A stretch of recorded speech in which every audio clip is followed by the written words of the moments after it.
Assalamualaikum warahmatullahi wabarakatuh. Halo teman-teman, perkenalkan nama saya Lutfia. Saya dari kelas B Pendidikan Akuntansi angkatan 2021 dengan NIM 2109025020025. Baik, pada kesempatan kali ini saya akan membahas mengenai pengelolaan sumber daya manusia untuk memenuhi tugas akhir mata kuliah kewirausahaan. Sebelumnya, yang saya hormati, dosen pengampu mata kuliah kewirausahaan, Ibu Nur Aisyah, SPD MPD. Baik, pada kesempatan kali ini akan ada 5 pembahasan yang akan kita bahas. Yang pertama itu mengenai data karyawan, yang kedua mengenai kriteria karyawan yang tepat sesuai dengan spesifikasi pekerjaan, yang ketiga merupakan proses pemilihan karyawan, yang keempat proses perusahaan melakukan evaluasi kinerja, dan yang kelima ada kesimpulan atau summary. Nah, langsung saja kita masuk ke pembahasan selanjutnya mengenai data karyawan. Untuk data karyawan ini ada 3 bagian. Yang pertama itu ada bagian produksi oleh Kirana Azahra, ada bagian pemasaran oleh Lutfia dan Mutiara Ramadhani, dan yang ketiga ada manajemen bisnis oleh Natalia Papiang. Nah, kita masuk ke pembahasan bagian produksi dulu ya teman-teman. Nah, untuk di bagian produksi ini ada 7 hal yang perlu kita perhatikan. Yang pertama itu, seseorang yang berada di bagian produksi itu harus dapat merencanakan sebuah rencana dan mengatur jadwal proses produksi. Yang kedua, dapat melakukan pengawasan terhadap proses produksi. Yang ketiga, bertanggung jawab penuh pada manajemen produksi. Yang keempat, bertanggung jawab pada semua alat produksi. Yang kelima, dapat melaporkan kegiatan dalam bagian produksi secara berkala.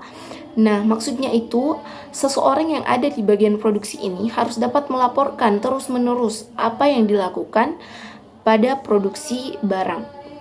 Yang selanjutnya itu, dia dapat memastikan perkembangan dan skill karyawannya. Nah, seseorang yang berada di bagian produksi itu tidak hanya harus memperhatikan proses produksinya saja, melainkan dia juga harus dapat memperhatikan karyawan-karyawan yang ada dalam proses produksi tersebut. Yang terakhir adalah berinovasi dalam mengembangkan produksi. Nah, tentu inovasi itu sangat dibutuhkan dalam proses produksi. Nah, baik, selanjutnya di bagian pemasaran. Ada 9 hal yang perlu diperhatikan pada bagian pemasaran, teman-teman. Yang pertama itu, seseorang yang berada di bagian pemasaran tentunya dapat merencanakan strategi pemasaran produk. Jadi, strategi itu adalah hal yang pertama yang perlu diperhatikan oleh seseorang yang berada di bagian pemasaran. Selanjutnya itu dapat menetapkan harga jual yang sesuai. Jadi harga jual yang sesuai itu juga perlu ditetapkan tentunya untuk kemudahan dalam proses pemasaran. Yang ketiga itu dapat merencanakan proses pendistribusian produk. Jadi perencanaan dalam proses pendistribusian produk itu juga dipegang oleh seseorang yang berada di bagian pemasaran. Hal ini merupakan hal yang sangat penting karena tentunya rencana tersebut akan menentukan bagaimana tinggi rendahnya penjualan atau pemasaran produk yang ada pada suatu perusahaan. Nah, selanjutnya yang keempat itu memberikan pelayanan yang sesuai dengan standar. Yang kelima, dapat menyusun strategi pengenalan produk baru. Jadi, seseorang yang berada di bagian pemasaran ini juga harus merupakan orang-orang yang dapat menyusun strategi pengenalan produk baru. Jadi ketika perusahaan mengeluarkan produk-produk terbarunya, seseorang yang berada di bagian pemasaran harus dapat mencari sesuatu strategi yang dapat membuat produknya itu laris di pasaran. Selanjutnya, dapat menyusun target penjualan produk. Yang ketujuh, melakukan riset produksi serupa. Nah, riset terhadap produksi yang serupa itu juga sangat penting, teman-teman. Karena di sini kita dapat mengetahui resiko-resiko yang memungkinkan terjadi atau kemungkinan terjadi pada saat kita melakukan pemasaran produk. Selanjutnya, dapat mengevaluasi hasil pemasaran produk. Dan yang terakhir, dapat membangun komunikasi yang baik dengan banyak pihak. Nah, tentunya seseorang yang berada di bagian pemasaran ini tidak boleh seseorang yang terkesan tidak bisa bertemu dengan orang-orang yang banyak, atau kita sebutlah sebagai orang-orang yang introvert ya teman-teman. Karena di bagian pemasaran ini perlu kita perhatikan bahwa di sini kita akan berkomunikasi dengan banyak sekali pihak, baik itu dari pihak pembeli ataupun pihak-pihak yang ingin menginvestasikan dananya terhadap perusahaan kita. Selanjutnya di bagian manajemen bisnis. Nah, untuk manajemen bisnis ini ada 6 hal yang perlu kita perhatikan. Yang pertama itu dapat membuat atau mengarsipkan faktur untuk memastikan status hutang piutang. Jadi, orang-orang yang berada di manajemen bisnis ini adalah orang-orang yang paham mengenai laporan keuangan atau pencatatan-pencatatan transaksi-transaksi yang akan dilakukan di dalam perusahaan nantinya. Yang kedua, dapat membuat perencanaan keuangan perusahaan. Yang ketiga, membuat dan mencetak surat tagihan yang akan dikirim kepada pelanggan. Yang keempat, dapat menginput penerimaan pembayaran dari pelanggan. Yang kelima, dapat mengarsip seluruh dokumen transaksi. Jadi, seseorang yang berada dalam himpun manajemen bisnis ini haruslah orang-orang yang memang paham betul tentang laporan keuangan. Bukan hanya laporan keuangan, tapi juga pencatatan-pencatatan dan juga hal-hal yang berkaitan dengan keuangan perusahaan.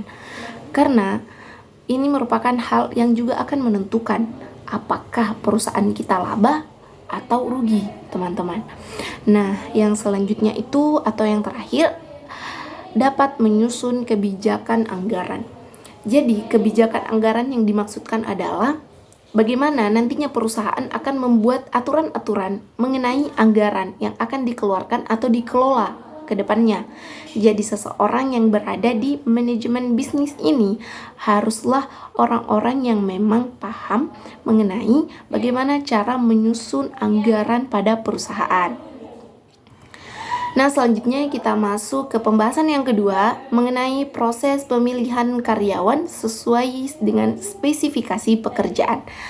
Jadi, teman-teman, pada pembahasan kita kali ini ada 6 hal yang perlu diperhatikan dalam proses pemilihan karyawan sesuai dengan spesifikasi pekerjaan. Yang pertama, tentunya perusahaan itu harus membuka lowongan pekerjaan terlebih dahulu. Jadi ketika perusahaan sudah membuka lowongan pekerjaan, maka di situ para pencari pekerja atau orang-orang di luar sana akan berusaha, orang-orang profesional di luar sana akan mencari tahu bagaimana apa saja persyaratan-persyaratan apa saja yang harus dipenuhi untuk dapat mendaftar ke perusahaan yang dituju.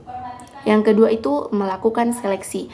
Nah, setelah perusahaan membuka lowongan pekerjaan, tentunya akan dilakukan seleksi-seleksi untuk memilih atau memilah orang-orang yang memang pantas untuk berada di perusahaan. Yang ketiga itu ada jadwal interview. Nah, ketika kita sudah melakukan seleksi berkas misalkan, nah akan ada jadwal interview untuk beberapa orang yang sudah terseleksi dari berkas-berkas yang sudah terkirim sebelumnya. Yang keempat itu wawancara calon karyawan. Nah, ketika setelah jadwal interview, kita akan melakukan wawancara. Nah, di sini kita bisa melihat secara langsung bagaimana interaksi seseorang atau orang yang akan melamar pekerjaan ini atau calon karyawan. Yang kelima, penerimaan calon karyawan, dan yang terakhir melakukan pelatihan. Nah, tentunya teman-teman, setelah melakukan seleksi untuk pemilihan calon karyawan baru, tentu setelah itu dibutuhkan pelatihan-pelatihan karena tidak semua karyawan sudah memiliki kemampuan yang sama.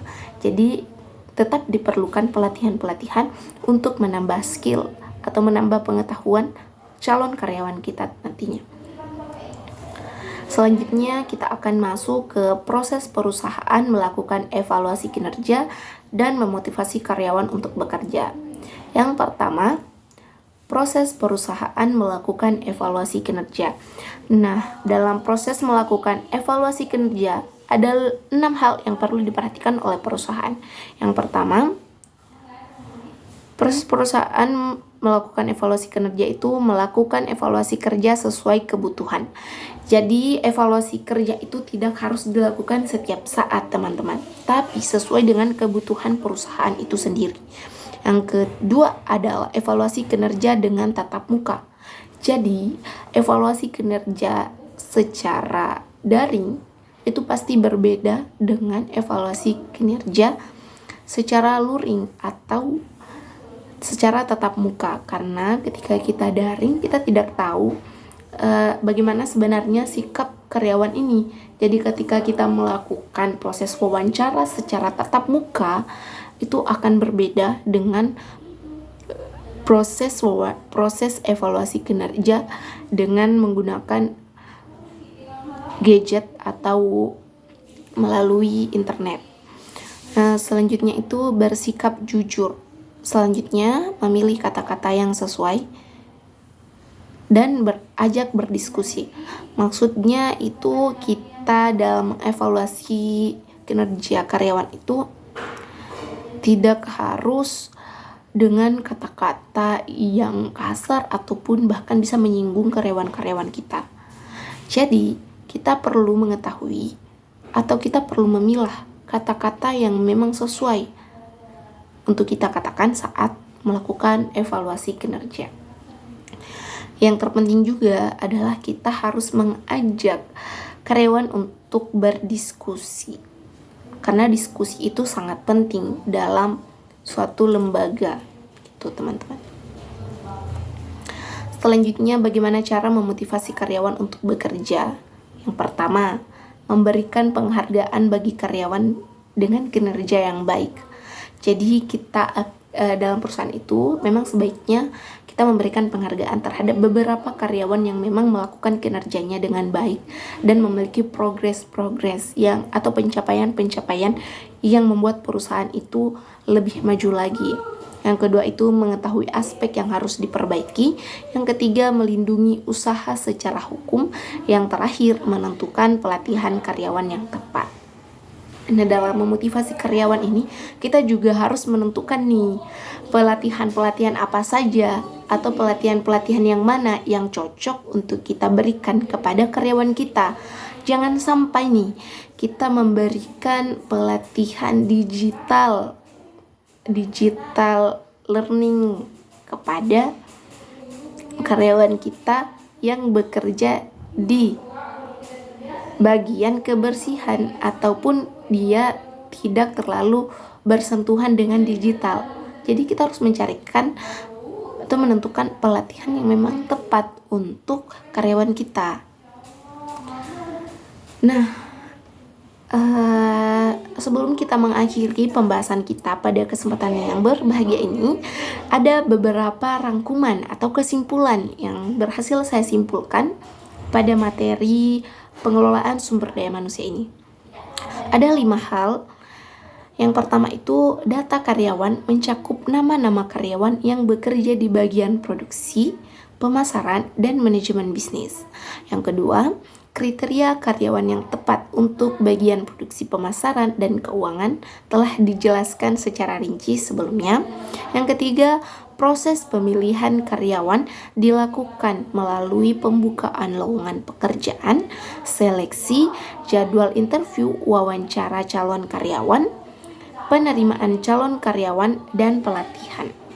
Yang keempat, proses evaluasi kinerja dilakukan dengan evaluasi sesuai kebutuhan, evaluasi tatap muka, bersikap jujur, memilih kata-kata yang sesuai, dan berdiskusi dengan karyawan.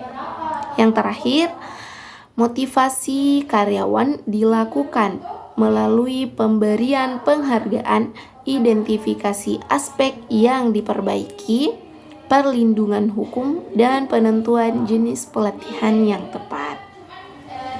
Nah, teman-teman, itulah tadi pembahasan kewirausahaan mengenai pengelolaan sumber daya manusia.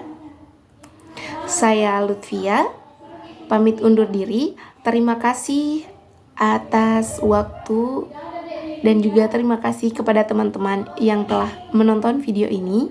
Jika ada pertanyaan atau hal-hal yang kurang dari apa yang saya sampaikan, silakan teman-teman komentar di kolom komentar tentunya. Saya akan sangat terbuka untuk teman-teman yang ingin memberikan masukan-masukan untuk saya ke depannya, agar saya dapat memperbaiki kinerja-kinerja saya ke depannya. Untuk itu, terima kasih banyak. Wabillahi taufiq wal hidayah. Wassalamualaikum warahmatullahi wabarakatuh.